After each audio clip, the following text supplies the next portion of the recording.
Welcome to Suman TV. నేను మీ Suman TV. Kolkata ఇన్సిడెంట్కి సంబంధించి time లైన్తో సహా ఏం జరిగింది, ఆగస్ట్ 9th నుంచి కనుక చూసుకుంటే ఆ హోల్ డే ఏం జరిగింది, దాని తర్వాత కోర్టు ట్రయల్స్లో ఏం జరిగాయి, సిబిఐ ఎంక్వైరీలో ఏం జరిగింది, అట్ ద సేమ్ టైం ఈ వీడియో కనుక పూర్తిగా మీరు చూస్తే చివరిలో ఒక కొత్త కోణంలో ఇంకొక అంశం కూడా బయటికి రావడం జరిగింది. మీరు కూడా షాక్ అవుతారు, అవునా ఈ విధంగా జరిగిందా అనేటువంటి విషయం అయితే బయటకు వస్తూ ఉంటుంది. బట్ ఈ టైం లైన్ అంతా జరిగిన తర్వాత దానికి సంబంధించినటువంటి డేటా ఈరోజు మనతో పాటు హైకోర్టు అడ్వకేట్ రవీంద్రనాథ్ గారు ఉన్నారు. ఆయన రివీల్ చేస్తారు. సో ఉన్నటువంటి డేటాని, కోర్టు ట్రయల్స్ని, దాని తర్వాత సిబిఐ, దాని తర్వాత సిట్ ఇచ్చినటువంటి ఇన్ఫర్మేషన్ ఏదైతే ఉందో వాటినన్నింటినీ క్రోడీకరించి ఈ వీడియోని పూర్తిగా అంటే టైం టు టైం అసలు ఏం జరిగింది వీటికి సంబంధించినటువంటి వాటిల్లో ఎగ్జాక్ట్గా ఆ టైంలో ఏం జరిగాయి, దాని తర్వాత జరిగినటువంటి పరిణామాలు ఏ విధంగా చోటు చేసుకున్నాయి, అండ్ జస్టిస్ ఎన్ని రోజుల్లో వచ్చే అవకాశం ఉంటుంది అనేది, త్వరితగతిన వచ్చే అవకాశం ఉందా లేదా అనేది కూడా ఈ వీడియో చూసిన తర్వాత మీకు క్లారిటీ వస్తుంది. So coming to subject, hello sir. Hi అండి నాగరాజ్ గారు. సరే, ఎంటైర్ ఇన్సిడెంట్లో కనుక మనం చూస్తే అండి ఆగస్ట్ 9th నుంచి కనుక మనం చూస్తే ఆ రోజు మొత్తం ఏం జరిగింది, అండ్ కోర్టు ట్రయల్స్లో మీరు మొత్తం అబ్జర్వ్ చేశారు, చూశారు. యాజ్ ఎ అడ్వకేట్ మీకు ఒక నాలెడ్జ్ ఉంటుంది కాబట్టి అడుగుతూ ఉన్నాను, ఎలా ఉండింది? నాగరాజు గారు, సుప్రీంకోర్టు చివాట్లు పెట్టింది సిబిఐకి. ఎఫ్ఐఆర్ ఎందుకు లేట్ చేశారు?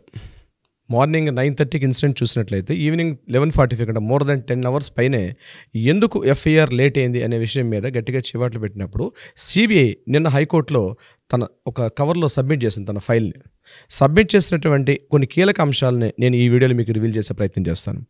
ఉదయం మార్నింగ్ 9:30కి ఒక PGT student RG Kar medical college హాస్పిటల్లో ఏదైతే సంఘటన జరిగిందో ఆ సెమినార్ 3rd floorలో ఉన్న సెమినార్ హాల్కి ఫస్ట్ టైం మార్నింగ్ 9:30కి ఒక పీజీటీ స్టూడెంట్ చూడడం జరిగింది. చూసిన వెంటనే దగ్గర ఉన్న వాళ్ళకి ఇన్ఫర్మ్ చేశాడు.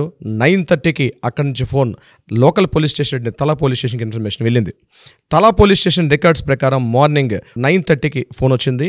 అందులో GDE 542 అనే నెంబర్ నోట్ చేశారు.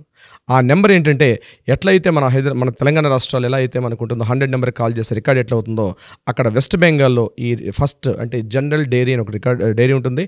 ఆ diary report number 542 GDE information number అని చెప్పి రికార్డ్ చేశారు ఎట్ ద టైమ్ ఆఫ్ 9:30.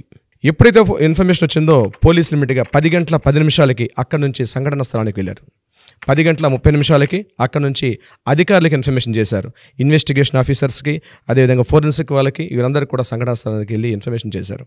చేయగానే ఇమీడియట్గా 10:30కి ఆ సంఘటన స్థలం మొత్తాన్ని కూడా క్యాప్చర్ చేసుకున్నారు. కంప్లీట్ అది ఏదైతే ప్లేస్ ఉందో దాన్ని క్యాప్చర్ చేసుకున్నారు at the time of 10:30. Local police station information అయిన తర్వాత పేరెంట్స్కి 10:52కి ఫస్ట్ టైం పేరెంట్స్కి ఇన్ఫర్మేషన్ వెళ్ళింది కాలేజీ యాజమాన్యం నుంచి. At the same time police నుంచి కూడా మీ అమ్మాయి ఇక్కడ ఏదో జరిగింది, అనుమానాస్పద మృతిగా ఉంది, మీరు వచ్చి విజిట్ చేయండి అని చెప్పి మార్నింగ్ 10:52కి ఫస్ట్ టైం ఫోన్ వెళ్ళింది. 11:30కి 10:30 to 11:30 మధ్యలో గ్యాప్లో ఆ సంఘటన స్థలాన్ని అంతా క్యాప్చర్ చేసింది. 11:30 ఈ టైంలో మొత్తం అధికారులందరూ కూడా అక్కడ రావడం జరిగింది. Including photographer, forensic lab officers అందరూ కూడా ఆ ప్లేస్ని రావడం, విజిట్ చేయడం జరిగింది. 11:30 నుంచి ఇంకా వాళ్ళు అక్కడ ఆ సంఘటన స్థలాన్ని పూర్తిగా వాళ్ళు ఎంక్వైరీ చేయడం మొదలుపెట్టారు. సాక్ష్యాధారాలను సేకరించే పనిలో పడ్డారు. ఒకటి ఇన్వెస్టిగేషన్ చేసుకుంటూ వెళ్ళారు. At the time of 12:30 Calcutta police commissioner ఆ ప్రాంతాన్ని విజిట్ చేశారు. 1:30 వరకు టోటల్గా క్యాప్చర్ చేసి 2.5 hours పూర్తిగా ఆ ప్లేస్ని ఇన్వెస్టిగేషన్ చేసిన తర్వాత అప్పటి వరకు ఈ పేరెంట్స్ వచ్చారు. ఇమ్మీడియట్గా ఎప్పుడైతే ఇన్ఫర్మేషన్ వచ్చిందో పేరెంట్స్ బయట ఆర్తనాదాలు చేస్తున్నారు. కొన్ని వేల మంది, లక్షలాది మంది స్టూడెంట్స్, ఎంటైర్ పబ్లిక్ కూడా ఒకరు ఆర్జికర్ మెడికల్ కాలేజ్ మొత్తాన్ని వచ్చేసారు. ఎంటైర్ ఆ ప్రాంతం అంతా కూడా ట్రాఫిక్ జామ్ జరిగింది. ఆ ప్రాంతంలో around in the time of 12:30 to 1 o'clock ఏదో జరిగింది ఆర్జికర్ మెడికల్ కాలేజ్ అని చెప్పి టోటల్ పబ్లిక్లో, సోషల్ మీడియాలో ఒకేసారి స్ప్రెడ్ అయింది. ఇదే టైంలో 1:30 వరకు పేరెంట్స్ లోపల ఏం జరుగుతుందో తెలియదు, తమ అమ్మాయి ఏ స్థితిలో ఉందో తెలియదు, బ్రతికి ఉందో చనిపోయి ఉందో కూడా చెప్పట్లేదు. కానీ పేరెంట్స్ని అక్కడే బయటనే వెయిట్ చేయించారు. పోలీస్ డిపార్ట్మెంట్ వాళ్ళు కానీ, మెడికల్ కాలేజ్ కానీ ఎవరు కూడా యాజమాని ఏం చెప్పట్లేదు, వెయిట్ చేయండి అంటున్నారు. 3 hours బయట ఆ పేరెంట్స్ ఎంత నరక యాత్ర అనుభవించారంది ఈ యొక్క టైంలో చూస్తేనే మనకు అర్థమవుతుంది నాగరాజు గారు. దాని తర్వాత ఇమ్మీడియట్గా 1:30కి టోటల్గా ఫస్ట్ ఏదైతే పోస్ట్ మార్టం చేశారో ఇన్ఫర్మ్ చేశారు, ఇది అనుమానాస్పద మృతి అని ఒక విషయాన్ని ఇన్ఫర్మ్ చేశారు. 12:30కి పోలీస్ కమిషనర్ రావడం జరిగిందండి. 12:45కి ఆయనకి ఏదైతే కమిషనర్కి ఇన్ఫర్మేషన్ వచ్చిందో 12:44 ఆగస్టు 9 12:44 తను చనిపోయినట్టుగా పోలీసులు పేరెంట్స్కి ఇన్ఫర్మ్ చేశారు. ఫస్ట్ టైం 12:44 టైం ఆగస్ట్ 9కి ఇన్ఫర్మేషన్ జరిగింది. 1:30కి తమ అమ్మాయి యొక్క మృతదేహాన్ని చూసినటువంటి పేరెంట్స్ వాళ్ళకి షాక్లకు గురయ్యారు నాగరాజు గారు. అది చూస్తే పోలీసులు చెప్పినట్టుగా అనుమానాస్పద మృతి కాదు, ఏదో దారుణ సంఘటన జరిగింది, మా అమ్మాయి మీద గ్యాంగ్ రేప్ జరిగిందేమో అన్నటువంటి ఆ భయానిక దృశ్యాన్ని చూసి అచేతనలు అయిపోయి ఏం చేయాలో తోచక ఇమ్మీడియట్గా మ్యాజిస్ట్రేట్కి, ఫస్ట్ క్లాస్ మ్యాజిస్ట్రేట్ కలెక్టర్ గారు ఉంటారు, ఇమ్మీడియట్ నెక్స్ట్ మ్యాజిస్ట్రేట్ దగ్గర జిల్లా మ్యాజిస్ట్రేట్ ఉంటారు, మ్యాజిస్ట్రేట్ని అప్పీల్ చేసుకున్నారు. సార్, మా అమ్మాయి మీద జరుగుతున్న లోకల్ పిఎస్లు చేస్తున్న ఎంక్వైరీ మాకు హ్యాపీగా లేదు, ఇమ్మీడియట్గా ఇన్వాల్వ్ అవ్వండి అని చెప్పి మ్యాజిస్ట్రేట్ని వాళ్ళు కోరడం జరిగింది. మ్యాజిస్ట్రేట్ గారు ఇమ్మీడియట్గా స్పందించారు. నేను వస్తున్నాను అని చెప్పి ఇమ్మీడియట్గా ఇన్ఫార్మ్ చేయడం జరిగింది. 3:30కి ఏదైతే ఈ సంఘటనలు జరుగుతున్నాయో దీన్ని చూసినటువంటి హాస్పిటల్ యాజమాన్యం ఇమీడియట్గా ఒక సీక్రెట్ లెటర్ని రాశారండి తలా పోలీస్ స్టేషన్కి. అప్పటి వరకు ఇంకా ఎఫ్ఐఆర్ నమోదు కాలేదు. నాగరాజు గుర్తుపెట్టుకోండి, ఎంటే టైంలో ఎక్కడ కూడా ఎఫ్ఐఆర్ నమోదు కాలేదు. పోస్ట్ మార్టం కూడా అయిపోయింది, ఎవరి పనిలో వాళ్ళు ఉన్నారు, కానీ ఎఫ్ఐఆర్ నమోదు కాలేదు. 3:30 తలా పోలీస్ స్టేషన్కి ఒక సీక్రెట్ లెటర్ వెళ్ళింది. ఎంఎస్విపి అంటే medical college superintendent cum vice principal ఒక లెటర్ని ఇచ్చాడు. ఏంటంటే ఇది ఒక అనుమానాస్పద మృతిగా దీనిని ఎఫ్ఐఆర్లో నమోదు చేయండి అని చెప్పి 3:30కి ఇచ్చారు. ఇప్పుడు ఎందుకు ఇచ్చారు? మ్యాజిస్ట్రేట్ ఇన్వాల్వ్ అవుతున్నారని తెలిసి అప్పటికప్పుడు ఏం చేయాలో అర్థం కాక పరిణామాలు ఒక్కొక్కటిగా మారిపోయాయండి. ఇమ్మీడియట్గా మ్యాజిస్ట్రేట్ ఈవినింగ్ 4:30కి మ్యాజిస్ట్రేట్గా రావడం జరిగింది. అక్కడి నుంచి పరిణామాలు ఎలా ఉన్నాయి? Total in and out CC footage మొత్తం కూడా క్యాప్చర్ చేసుకున్నారు. అక్కడ ఉన్నటువంటి ఆ ప్రదేశంలో ఉన్నటువంటి 40 మంది డాక్టర్లని లోకల్ పోలీస్ స్టేషన్ మ్యాజిస్ట్రేట్ గారి ఆధ్వర్యంలో ఇంటరాగేషన్ జరిగింది. ఫస్ట్ ఇన్ఫర్మేషన్ తీసుకున్నారు, ఎవిడెన్సెస్ కలెక్ట్ చేశారు. కానీ జరగాల్సిన దారుణం అప్పటికే జరిగిపోయింది.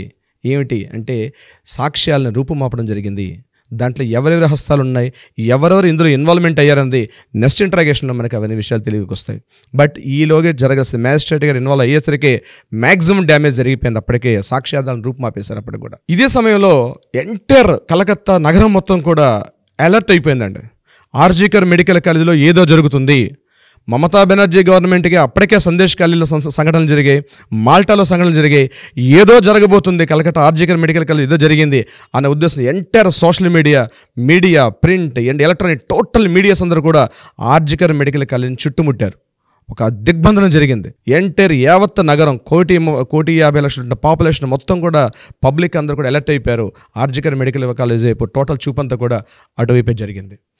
రాత్రి 8:30 నుంచి 10:30 మధ్యలో హడావుడి మంత్రాలు జరిగాయి. ఆర్జీకర్ మెడికల్ కాలేజ్ ప్రతి పాయింట్, ప్రతి హాల్, ప్రతి ఎమర్జెన్సీ వార్డ్ చూడండి. నాగరాజు గారు, నేను చెప్తున్న ఒక విషయాన్ని, మెడికల్ కాలేజీలు అంటే కొన్ని వేల మంది రోగులు ఉంటారు. జరిగిన సంఘటన స్థలం ఎక్కడో బయట జరగల, ఎక్కడో రోడ్డు మీదనో మరో ప్లేస్లో హాల్లో జరగలేదండి. కొన్ని వేల మంది రోగులు ఉన్నటువంటి ప్రదేశం. అక్కడ రకరకాల వ్యాధిగ్రస్తులు ఉంటారు. ఎమర్జెన్సీ హార్ట్ పేషెంట్స్ ఉంటారు, కిడ్నీ పేషెంట్స్ ఉంటారు, లంగ్స్ పేషెంట్స్ ఉంటారు, ఎమర్జెన్సీస్ క్షణంలోనూ పోతారేమన్న పేషెంట్లు కూడా ఉన్నారు. అటువంటి ప్రదేశంలో ఏం జరుగుతుందన్న విషయం జనాలకు అర్థం కాలే. ఒకవైపు పేషెంట్ల యొక్క ఆర్తనాదాలు, పేషెంట్ల తాలూకా అటెండెంట్స్ ఉంటారు, వాళ్ళ యొక్క ఆర్తనాదాలు, ఏదో జరుగుతుంది. ఏం జరిగింది? బాంబు పెట్టారా? ఏదో మర్డర్ జరిగింది, ఇదేమైనా టెర్రరిస్ట్ మూమెంట్ జరిగిందా అన్న ఒక ఇంటెన్సిటీ ఆ కాసేపు మార్నింగ్ 9:30 to 10:30 వరకు ఎంటైర్ కలకత్తా నగరం అలర్ట్ అయిపోయిందండి. ఏం జరుగుతుందో తెలియదు, ఇన్ఫర్మేషన్ బయటకు చెప్పట్లేదు, మీడియాని లోపలికి రానియట్లేదు. ఒక అయోమయ స్థితిలో నగరం మొత్తం, కలకత్తా యావత్ నగరం కూడా ఒక 10 గంటల పాటు అష్టదిగ్బంధనం జరిగిందండి. ఆ సమయంలో 10:30 ఆ టైంలో పేషెంట్లు అందరూ కూడా గగ్గోలు పెడుతున్నారు. మెడిసిన్స్ అందట్లా, డాక్టర్స్ అందరూ కూడా డ్యూటీలు విడిచిపెట్టేస్తున్నారు. ఏం చేయాలో అర్థం కావట్లేదు, డ్యూటీ చేయాలి అర్థం కావట్లేదు, డ్యూటీ చేయకూడదు అర్థం కావట్లేదు. ఎలాంటి భయానికి స్థితి అండి. ఒక మెడికల్ కాలేజీలో జరుగుతున్న సంఘటనలో ఏంటి ఆ పరిస్థితి అక్కడ. కానీ ఆ సంఘటన కలకత్తా నగరాన్ని బహుశా ఒక పీడకలుగా మిగిలిపోతుందేమో ఆగస్టు 9. అందుకనే సుప్రీంకోర్టు దాన్ని ఆగస్టు 9 హర్రర్ అని వర్డ్ ఇవ్వడానికి మెయిన్ కారణం అదే. 10 గంటల పాటు నగరం అష్టదిగ్బంధనం జరిగిందండి. రాత్రి 11:45 టోటల్ అన్ని కార్యక్రమాలు పూర్తయిపోయిన తర్వాత ఎఫ్ఐఆర్ నమోదు చేశారు. తలా పోలీస్ స్టేషన్లో ఫస్ట్ ఇన్వెస్టిగేషన్ రిపోర్ట్ 11:45 రిపోర్ట్ అయింది. అప్పటి వరకు ఎఫ్ఐఆర్ లేదు. అప్పటి వరకు ఎఫ్ఐఆర్ లేదండి. కానీ దారుణమైన సంఘటన.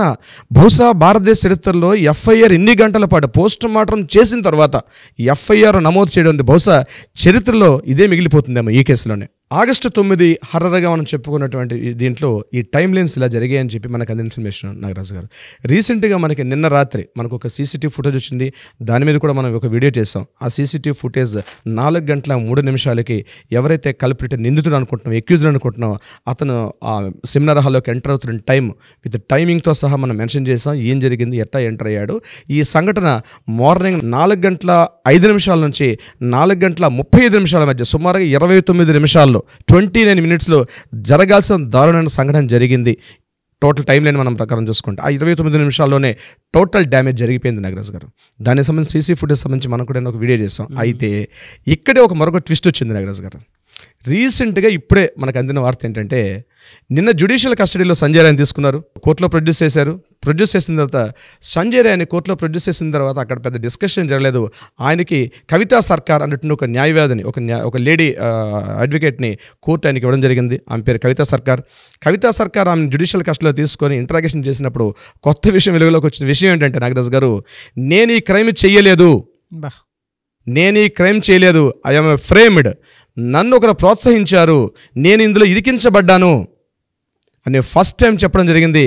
దీనికి సంబంధించిన మిగిలిన విషయాలను కూడా మనం నెక్స్ట్ వీడియోలో మనం డిస్కస్ చేద్దాం నాగరాజ్ గారు. ట్విస్ట్ ఏంటంటే, నేను ఆ ఫ్రేమ్లో ఉండిపోయాను కానీ నేను కాదు మొదటి వ్యక్తిని, నేను కాదు మెయిన్ పర్సన్ అని చెప్పేసి ఈయన మళ్ళీ సంజయ్ రాయ్ మాట మార్చడం జరిగింది. జ్యుడిషియల్ కస్టడీలో ఎప్పుడైతే 14 డేస్లోకి తీసుకొని రావడం జరిగిందో ఆయన్నే, ఇప్పుడైతే మాట మారటం జరిగింది. ఈ ట్విస్ట్ని అసలు ఎలా తీసుకోవాలనే దాని మీద కూడా అర్థం కావట్లేదు. దీనిపైన జస్టిస్ ఎప్పుడు వస్తుంది అనుకునేటువంటిది, అండ్ దాంతోపాటు కొత్త అనుమానాలకు దారి తీసేటువంటి ప్రయత్నాలు అయితే జరుగుతూ ఉన్నాయి. అండ్ మీరు చెప్పింది చాలా పెద్ద న్యూస్ సార్. సో దీనికి సంబంధించిన అప్డేట్స్ మేము అంటే మాకు వచ్చినటువంటి ఇన్ఫర్మేషన్స్ ఏవైతే ఉంటాయో ఈవెన్ ఆడియన్స్ కూడా మనకి పంపిస్తున్నారు. So special thanks to them, authentic information పంపిస్తున్నారు. అవునండి. నెక్స్ట్ వీడియోలో అసలు ఆ మాట చెప్పడానికి ఆ వెనకాల ఎవరన్నా ఉండి నడిపిస్తున్నారా ఏంటి అనేది నెక్స్ట్ వీడియోలో డెఫినెట్గా అది రివీల్ చేసి చెప్తాము దీనికి సంబంధించింది అయితే. సో ప్రస్తుతం ఉన్నటువంటి ఇన్ఫర్మేషన్ అయితే ఇది. దేశం మొత్తం అట్టుడిగిపోతుంది. అండ్ మన తెలుగు రాష్ట్రాల్లో ఉండేటువంటి వాళ్ళు కూడా ప్రతి ఒక్కరూ ఈ ఇన్సిడెంట్కి సంబంధించినటువంటి అప్డేట్స్ కోసం ఈ ఛానల్లోనే వచ్చి మరీ సెర్చ్ చేసి మరీ చూస్తున్నారు. So special thanks to them. అయితే అసలు దీనికి ఏంటి, ఎక్కడి వరకు వెళ్తుంది అనేటువంటిది కూడా ఒకసారి నెక్స్ట్ వీడియోలో మేము చెప్తాం మీకు. సో ప్రాపర్ ఇన్ఫర్మేషన్ ఉంటేనే కదా మీకు ఇవ్వాలి. సో దానికి సంబంధించింది ఒకసారి చూసుకొని చెప్తాను. ఎందుకంటే కొత్త కథనాలు, కొత్త మార్పులు చేర్పులు, దాంతోపాటు కొన్ని విషయాలు ఇప్పుడు మొన్నటి వరకు సుప్రీంకోర్టు ట్రయల్స్లోనే చెప్పారు, యానిమల్ కంటే దారుణమైనటువంటి వ్యక్తి, ఎమోషన్స్ కూడా లేవు అనుకొని చెప్పేసి చెప్పారు. సడన్గా ఒక ట్విస్ట్ ఏంటంటే, నేను కాదు ఇంకొకళ్ళు ఉన్నారని చెప్పేసి ఆయన చెప్పటం, నోరు విప్పటం. నిజంగా అది అంటే దాన్ని ఏ విధంగా తీసుకుని ముందుకెళ్లాలో, ఇందులో ఎంతమంది ఇన్వాల్వ్ అయ్యి ఉన్నారో అనేటువంటి చెప్పడానికి మీరు చెప్పినటువంటి టైం లైన్ దగ్గర నుంచి ఈ రోజు వరకు ఇందులో ప్రతి దాంట్లోనే ఒక పొలిటికల్ గేమ్ ఇన్వాల్వ్ అయ్యిందని చెప్పడానికి ఇంతకంటే బెస్ట్ ఎగ్జాంపుల్ ఉండదేమో అనిపించింది నాకైతే. చూద్దాం. Thank you sir, thank you so much. Thank you so much Nagaraj గారు.